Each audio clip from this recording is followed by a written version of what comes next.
actually, it should be the opposite. I should look like that. The opposite is when the show like what? I know, that's No, I need. It's only 8 hours. Wait, what restriction? I don't know what restriction My means. Wi-Fi ran out. If you don't know what it is, just speak with this information. Wait, but then it's after fine, don't worry. Make him ask the POI about it. Anti-voice amplification. Alright, don't define anything, make them burn POI. What? Guys, what's your team name? Ubiquitous, iniquitous lottery tickets. Yeah, it is. Did you guys have the most? You came up with it. No, I came up with. I said lottery tickets. I came up with the egregious part. Somebody. No, came you up said with, iniquitous and he said ubiquitous. Yeah. How do you think it? I think my part's the funny. It's literally the worst part. If you guys, that's the best part because it rhymes with it. No, lottery tickets is the best part, right, Jackie? No. It's the word that Lottery tickets are that means the same thing as egregious. That's the one. Wait, can we make it recorded? Can we not? Can we not? Can you ask for the consent first? Why do you sound This one. I don't want to do that. We're gonna get shredded. Do you see my case, bro? This is not going on Facebook. So you guys don't. Or do you want to just record it and withdraw your consent later? I don't know how that works. It's live stream. It's live I think stream. it's live stream. Oh. Yeah. Just, I'm sorry. I don't want to. Yeah, they don't want to be.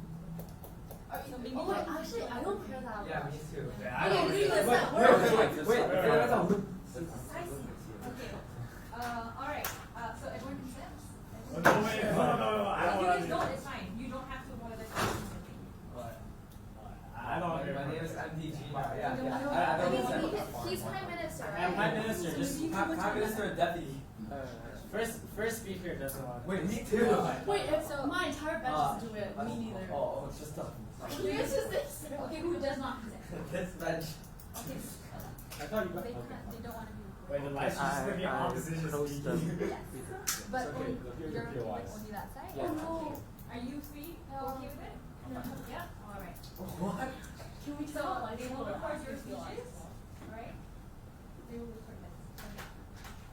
Alright, welcome everyone to the third round of, third round? Oh, third round, yeah. Greater Bay Area English Debating Challenge 2019. My name is Bunny, I'll be your second chair for this round. Just to double check, in government is ubiquitous, in opposition is robot 1, Harsh 0. On the motion about restrictions on media, I call upon Prime Minister to begin the debate. Kate.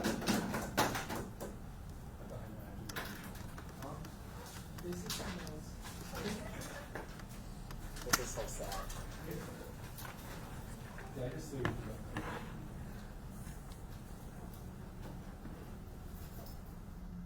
Music should not be attached to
We good?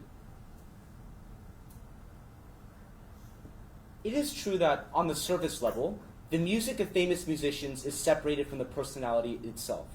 What they neglect, however, is that the appreciation of an artist's artistry, for example, manifested through music, leads to an immortality of that individual. That means that they're absolved of necessary criticism, and it means that they are an exception to the justice system, which we think is principally wrong. We're going to forward two arguments. The first argument I'm going to talk about is the immortality of this artist and the different outcomes in terms of the implications to the justice system and how these people are viewed writ large by society. And the second thing I'm going to talk about is why this inspires a role modeling effect in terms of copying the worst crimes that they are committing. But before that, what is our stance? Two parts. The first clarification I want to make is I think that Proposition's case is assuming that we're banning these individuals from creating music. That's not true. The question is whether or not streaming services should continue to stream this music. It's not restricting the creation of this content per se. The second thing I want to point out, however, is just based on this characterization of innocent until not proven guilty. Again, as the motion specifies, it is not a legend, but it is a credible accusation. Presumably what that means is that some reliable source in the justice system has a rather undisputed or rather credible source of information that these people did indeed have these crimes. So in that case, I think that they would concur that we should err on the side of justice. So before my substantive 3 points of rebuttal. The first thing that they talk about was that the crimes that these people commit are largely a result of the state rather than the individual, so the blame shouldn't be posted on them. The problem with this argument is I think it neglects the context of the types of crimes that these people are committing. Because the crimes we're talking about aren't petty crimes in African American communities, but instead it's like pretty rich people like R. Kelly or like Michael Jackson who made the active choice to commit the most heinous of acts. For example, choosing to murder someone or choosing to be involved in sexual harassment as an instrumentalization of the power that you have as a role model within society. So it has nothing to do with the state, but moreover, it is the result of the individual. The second thing that they talk about is this weird point about vigilantism because they'll get angry against the state because you like this music and it's perceived as taken away from you.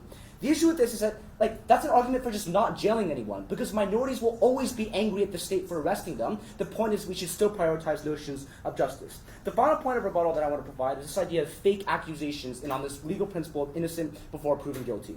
The first thing I would contest is the same response I gave earlier. This is credible, so presumably we have just grounds to accuse them. But second of all, even if it's the case where we're dubiously credible, I think we should still err on the side of caution and bring these people to justice for the harms that I'm going to outline now. So first, on the immortality of this artist. We agree with them that the problem isn't with the music itself, but what the music does in terms of the signaling effects on how they perceive that artist. The first thing I want to deliver under this claim is that the principle of justice requires that you make correct decisions, blind to personality, whether or not that person is a respected member of society.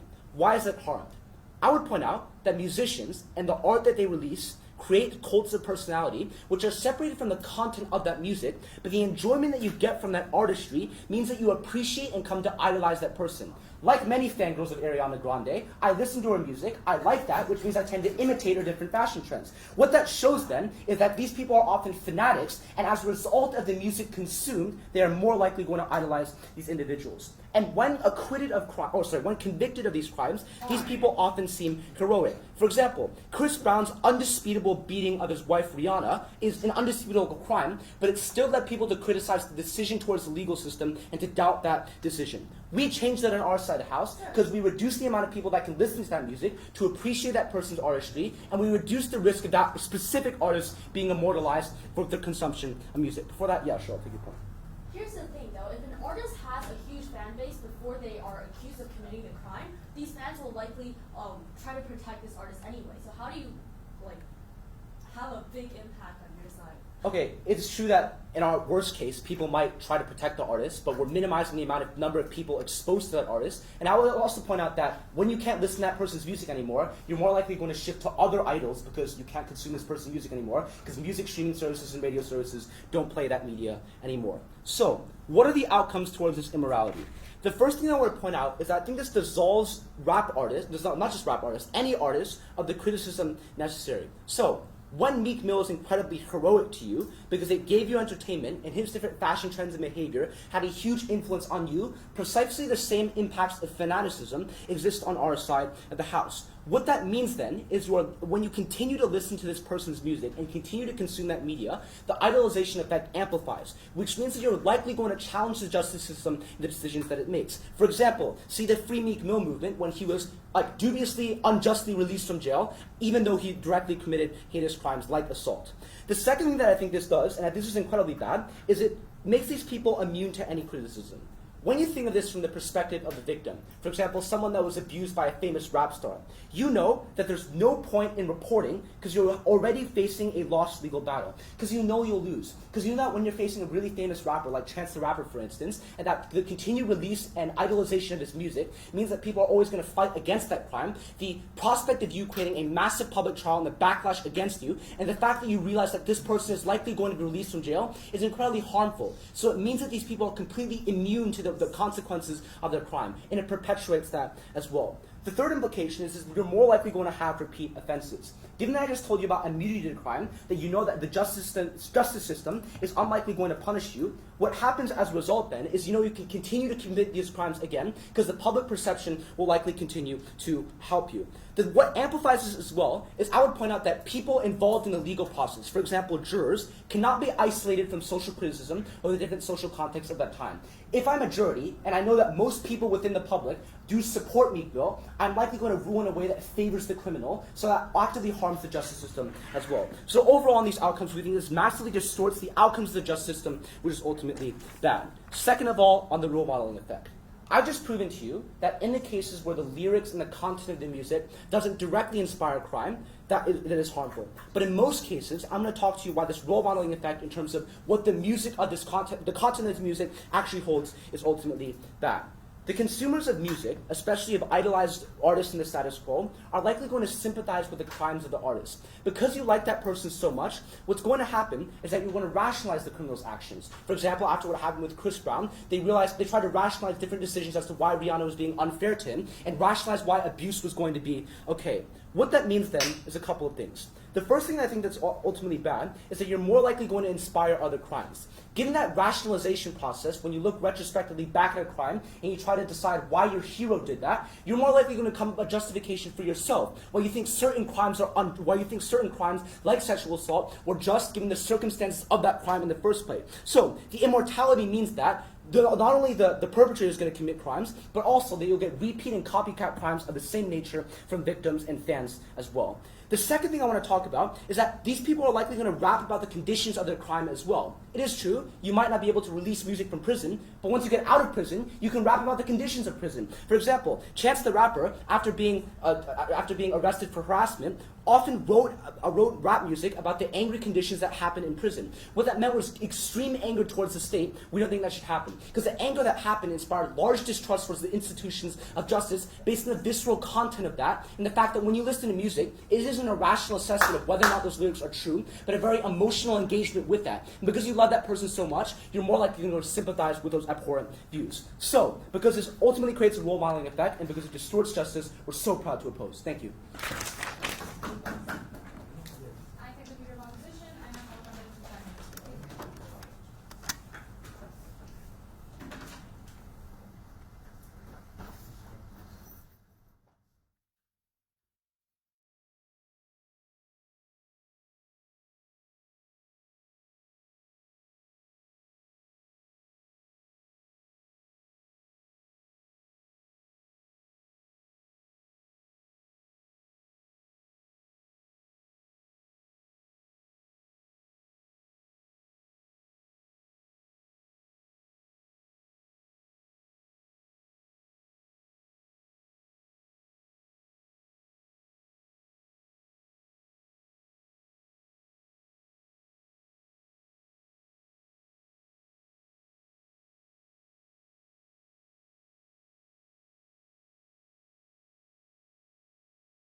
in the face of crimes, the most important thing is redress for the victim, is punishment for these people who have done wrong, and is for the social system to prevent future crimes from happening. On side opposition, we believe maintaining justice outweighs the benefits or impacts from letting people listen to a certain song any day because of the important acts that have already happened and the people's rights that we must protect. So as long as we prove to you why our side is the only side that can maintain the functioning of a just social justice system, we tell you we win today's debate. Two things in this speech. Firstly, proving to you the links as to why music is so special in this case and why it has these effects. And second of all, talking about why they skew justice on their side of house. Firstly, what is special about music? I want to address two things that they talked about. Firstly, whether or not there's an absolute association of music with the musician, and second of all, addressing the immortal effect that he talked about in his speech. Firstly, on the association of musician and music, we told you why there's absolutely always this association for two reasons. Firstly, the content you create is an expression of yourself and your own creativity, and thus the ideas are likely to echo each other.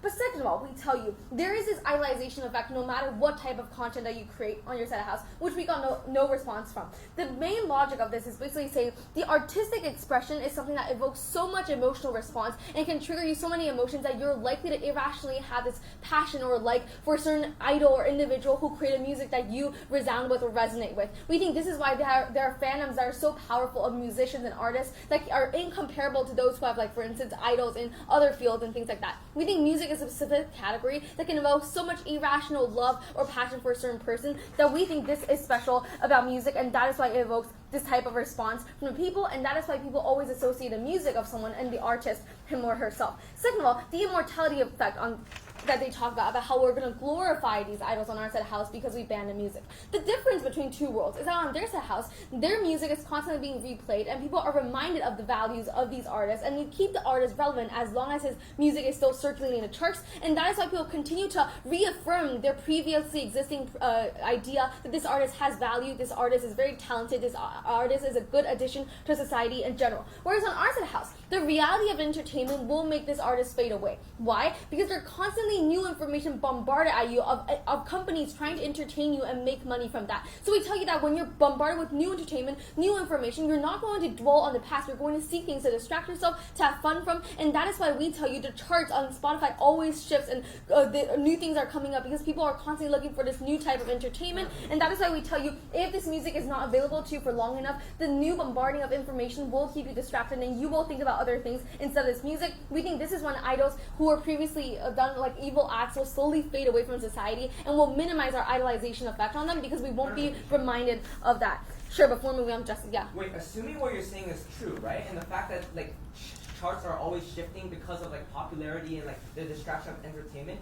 wouldn't these people who are accused of these crimes also their music be shifting up and down the charts because of like the distraction of entertainment?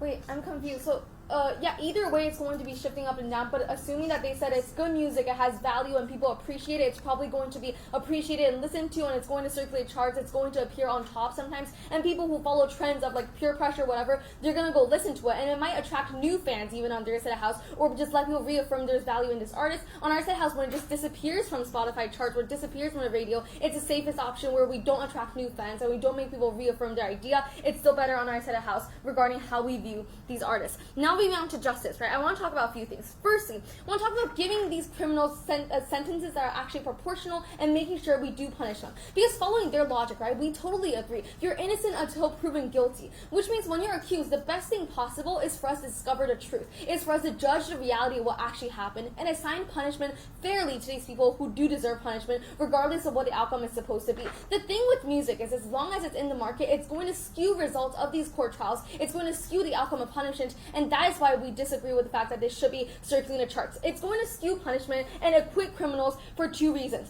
Firstly, money. Because when your music is streamed online or played on radio stations, you make an income with that money, and it's a large sum of number if it's like a big TV station or a big radio station. All that money goes to the artist or the artist's company, who are going to use this on lawyers, on finding ways to win the trial, on finding evidence to try to beat the victim and try to make themselves like acquitted from the crime.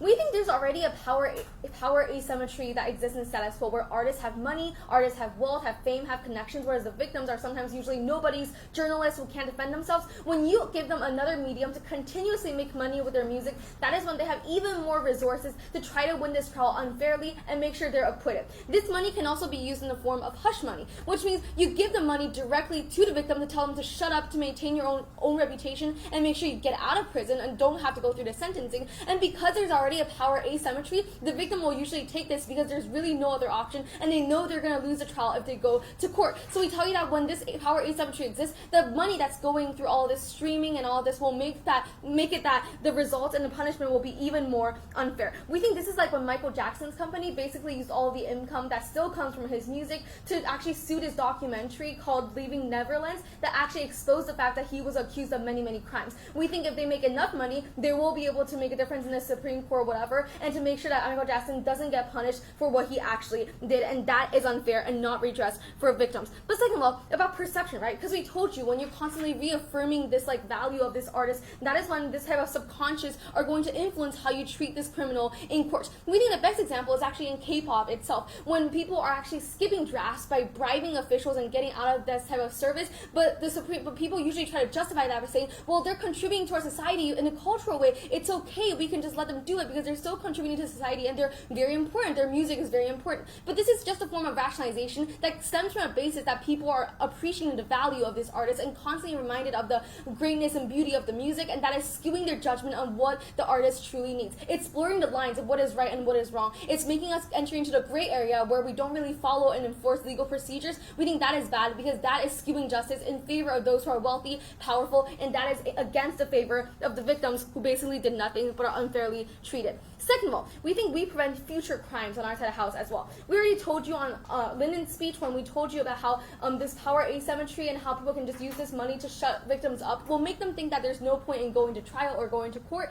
and this means that less people will stand up and like accuse people who have done wrong things in the entertainment industry, and this means that in the future people are not going to be called out. People go into this power that's entrenched and they continuously abuse other victims. But second of all, we think the more you're reminded of the value of the music, the more subconscious normalization happens and the more frequent it does. Because when you are reminded of the value of the music, you want to justify that liking of the music. You want to say it's okay for me to like this music even if the musician is really evil. So that is when people come up with theories like, for instance, oh, it's not his fault, he was just really angry, or maybe Rihanna pissed him off first, so he has the right to do these things. We think this is when you go through this process more frequently, you actually believe in it and you normalize the fact that sometimes these crimes are okay, and that is when it makes it easier for you to normalize these behavior or do so yourself. We think the effect of this normalization increases when the quantity of it increases, and that comes when you're constantly reminded of the music of the artist, which is only on their side of the house. We think the comparison in this debate is clear. Sure, there's value in one song or two songs, and it does make us feel really entertained, but there's definitely more value in trying to protect the victims of our society who did nothing wrong but are not getting redressed right now because of the power asymmetry of the entertainment industry and corruption. We're willing to stand for the victims, for them to get the treatment they deserve. We're so proud to oppose.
Donald Trump rode into the White House on a wave of populism, a wave of misogyny, and a wave of racism. This was not active hate speech where he was inciting violence against African Americans or women, but correspondingly, after he rode into that White House, hate crimes against these groups increased twofold in the next few months. I think that just because there is no explicit incitement to violence, the particular idolization of certain figures in society should not be allowed and should not be supported. Let's be clear about our stance in this debate. It's clearly not a ban. We're talking about what radio stations should do, and we think that it should not be actively supporting and allowing these types of musicians onto their streaming services, at the very least, while they're being credibly abused. But even if we're talking about a ban, we'll give you a threefold reason why we win this debate. Number one, it leads to repeat offenses, which is a pretty good reason to ban. Number two, it normalizes crime in society, again, a pretty good reason to ban. And number three, it circumvents justice systems, which is probably the most important thing in this debate. I'm going to discuss two clashes in this speech, therefore, proving those things. Number one, problematic societal trends arise as a fact of allowing these people onto streaming services. And number two, the principled discussion that we need to have. Number one, problematic societal trends. What we said is that you whitewash and glorify crime on their side of the house. Why? Because allowing music to be played by this particular artist does four things. Number one, music is associated with good times, right? So music is like parties, music is like clubs, music is like good times at school, hanging out with friends, weekend brunch, going to school, etc. Even if it's not associated with good times, it's number two, associated with banality, right? So if you associate Michael Jackson as like the guy who you listen to on your way to school every day, then you're not going to think of him as a particularly bad guy.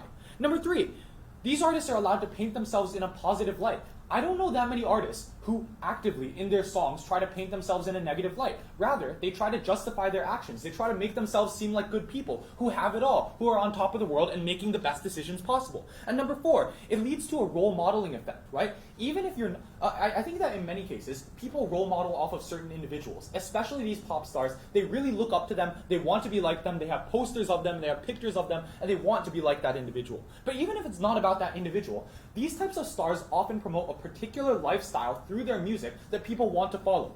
What is the consequence of this? Number one, you often justify the action itself. So for example, how many hip-hop artists frequently talk about violence in an offhanded manner or frequently display violence within their songs. But number two, even if you don't have the actual legitimization of that violent action, then you have attempts at rationalizing, which spread even further. So when you try to rationalize the particular individual's act as not a crime, then that begins to spread further and further. When you hear, like, for example, you're a younger kid and you hear an older kid telling you, oh, Meek didn't actually do anything. Meek's a good guy. You hear his music, he's a cool kid. And you hear that older kid and you listen to him. Or tweets with lots of retweets online. Think about how social media spreads, especially in the context of what their third speaker says, and think about how this would spread in society. What the ultimate consequence of this is, number one, more repeat offenses. Because as a result, these artists feel like they're on top of the world. Even if they aren't, like objectively, they feel like they're on top of the world. They feel like they can get away with more, and they feel like they can commit even more crimes and abuse even more people. But number two, it romanticizes, or at the very least, downplays the impacts of crime. So, for example, consider why the Me Too movement meets so much opposition. Consider why rape victims are not believed most of the time. It's because many people do not believe that certain things amount to sexual assault. Many people do not believe certain things amount to domestic violence. When people start to downplay these crimes and normalize and sanitize the crimes that these types of high-level celebrities are committing, that becomes even more accessible to the average person, maybe not leading to more crime in every single case, but leading to the sanitization of that crime, which means that you don't believe victims, you don't push for legislation, and in some cases, yes, you do commit more crimes. This leads to problematic societal trends alone. That is a reason to reject the thing that they bring on their side of the house. But next, let's talk about the principle. They say, well, the crime is really the fault of the government. Number one, no, we're talking about like rich rappers and rich pop stars that don't need to commit crimes of acquisitions. Moreover, I just don't think that it's crimes of acquisitions that you're mainly talking about on their side of the house. Number two, it is not about social movements in dictatorships. We're not talking about that because they would literally be censored by the government no matter what anyone in this debate says. This is about radio stations that are generally risk averse. And this takes out a lot of their point about how like it's just an accusation, right? Because a radio station is not going to pull music as soon as they hear any accusation from any random person. It has to be a fairly serious accusation that has moved along far enough in the justice process that they would begin to pull it. So yeah, I think that it's going to be a serious claim on our side of the house, and I think that credible means credible. The second thing they say is that music is separate from the person, and therefore this is bad. Like, okay, number one, this is clearly not the criteria, given the criteria we already laid out. Number two, music often is tied to personality. So, like, just to give a trivial example, Taylor Swift's Bad Blood would not have worked if you didn't have the particular social situation, the particular personal history, and the particular reputation and music of Taylor Swift, because that was tied to her personality. And again, I think that the music that people create is intensely tied to their personality. Thirdly, because the perception of the music itself whitewashes the individual. So even if the crime is not directly linked to the music itself, the perception of the individual that you form is linked to the crime and therefore whitewashes the crime. That's overall going to be a bad thing. We say that this subverts justice because you create an immortality complex. Why? Number one, jurors, right? We told you that jurors can't be separated from the social sphere, and these are the people literally making the decisions. So now, celebrities essentially get to make an additional persuasive speech outside of the system, and along with the social movements that support them. Number two, social movements, right? So the fact that many, many more people support them on their side of the house. They say, well, now the people will become martyrs if you censor them. I think, no, we care generally about the broader population, because sure, there are a few super fans of an artist, but I think generally they're not super fans. They are fans that listen to the music that are also supported by a legion of people that generally like the music. But no one wants to be seen as that one extreme person tweeting about Meek Mill getting out of jail if no one else supports them. And crucially, no one else will support them if no one else is listening to this music, because now it is off of Spotify. And that's why the cyclical effect of music is so important, because that music will be replaced soon. Yes? Are you also going to stop artists from speaking after they leave jail? I think that generally that's a different issue. You want to have a different debate about that, we'll have a different debate. But I think the particular influence of music, how it whitewashes people and their personalities, the impact on social culture, and how these people are musicians makes it slightly different. Next, we talked about prosecutors themselves. So like prosecutors are probably less likely to press a case very far, especially if they know that it's going to be a drawn out case, especially if they know that social movements will oppose them, particularly those that are elected into place. Finally, victims are less likely to come forward.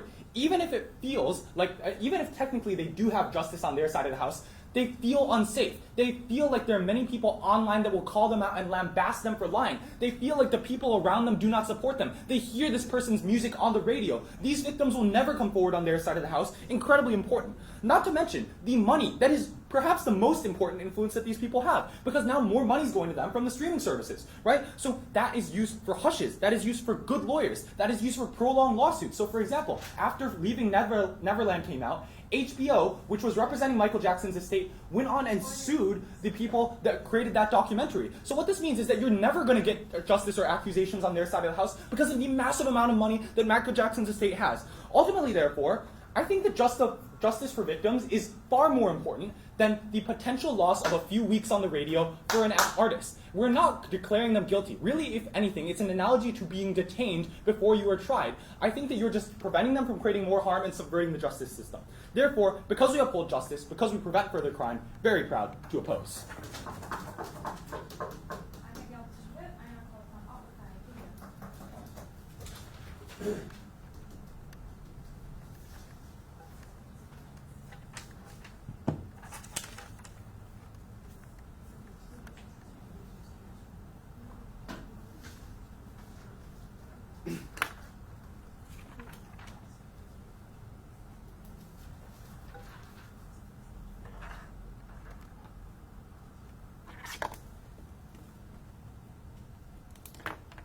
We good? Nowadays in the music industry, it's pretty tough to make it as a successful artist. But just because you become rich, just because you have more money to benefit from the legal system, or you're an icon of pop culture, you are still very much a human being equal to any other people and are still subject towards a fair justice system. We told you that the existence of this music idolizes these people, it distorts the outcomes of justice. And we don't care about the marginal regression of the career of Michael Jackson or the upholding the legal principles towards victims of sexual assault when these people have already made it. Rich musicians who already have so much money to make it in life. Instead, the focal point of this debate was on victims. They had no response to that. I have 2 points of contention. My first contention is whether or not, what is the likely response from fans, and second of all, what are the effects to victims of this crime? So first, what is the likely response from fans? I would like to observe that the arguments coming from either side of this house have been incredibly similar. It's the idea that fans will idolize the artist, and what that means is you'll challenge the legitimacy of legal decisions. The question then is, on which side is it less likely that the effects of idolization are going to be minimized? We told you it was on our side, because we said, at the point at which this person's music is removed from the public sphere, you encourage the amnesia of the artist's creativity, which created that idolization in the first place, nipping that issue in its bud. We told you that music trends were cyclical, that when pop culture no longer perceives a certain trend or genre of music as relevant, it is going to be forgotten, both by existing fans and prospective fans as well. So what is the world when it's not forgotten on their side of the house, when they perpetuate that? We can see we might in the short run have that idolization, but it's far more likely going to be prolonged and exacerbated on their side of the house. Because when you do have immortality and the role modeling of these certain individuals, we told you about a couple of impacts that we heard no response to. The first thing that we told you from first speaker was that you're more likely going to get repeat crimes. Because the fans of this music who idolize these individuals are going to rationalize the actions of their idols, which means that they're likely going to commit heinous crimes of murder and sexual assault too. Second of all, we told you that the content of music, directly as a product of the conditions that these rappers or artists have gone through, directly foments distrust towards justice and the state too. What that means then is when you're rapping so viscerally to the emotional fans that you have about how hard it was in prison or how hard it was when the justice system distrusted you, what it means then is that fans are likely going to rationalize those crimes too. On our side of the house, fans will likely find other trends, so we don't restrict their ability to enjoy music. But on their side of the house, they massively overplay the harms, and the response from fans is more likely going to be flawed on their side of the house. Second argument then, what are the effects to victims of crime? We told you that people idolize artists as a result of the love that they have towards music, and to shut that down is ultimately better. What do we hear from their side of the house? We told you that they said that victims, they didn't give us any response towards our principles about victims. Because we told you that victims are actively harmed and they outweigh the marginal regressions towards the career of the artist. What are the impacts that we told you that we heard no response to? First of all, the dissolution of criticism, which means that these people, idolizing them, are likely going to fight for these people even when it's undisputed that they committed these acts, which means that the justice system, the outcomes of that are harmed. Which means that if you are a sexual assault victim of R. Kelly, presumably you want R. Kelly to get convicted. That doesn't happen on their side of the house when these movements continue to exist. Second of all, that victims don't report that crime because you know you're fighting a losing battle. Third of all, immunity to criticism. And what that means then is that you're immune to being criticized for your actions, and it also means that you're unlikely going to be held to justice too. But finally, the result of money, the extension brought to you by my second speaker that we heard no response to. Because when you continue to have so much funds coming in as a result of your music streaming services, it's far more likely that you can pay the large bail over your head, and it's far more likely you're going to pay hush money to victims to prevent them from getting the justice that they need. For all those reasons, because we're better for victims and because we're better for maintaining the safety of society to reduce the responses from fans, I'm so proud to oppose. Thank you.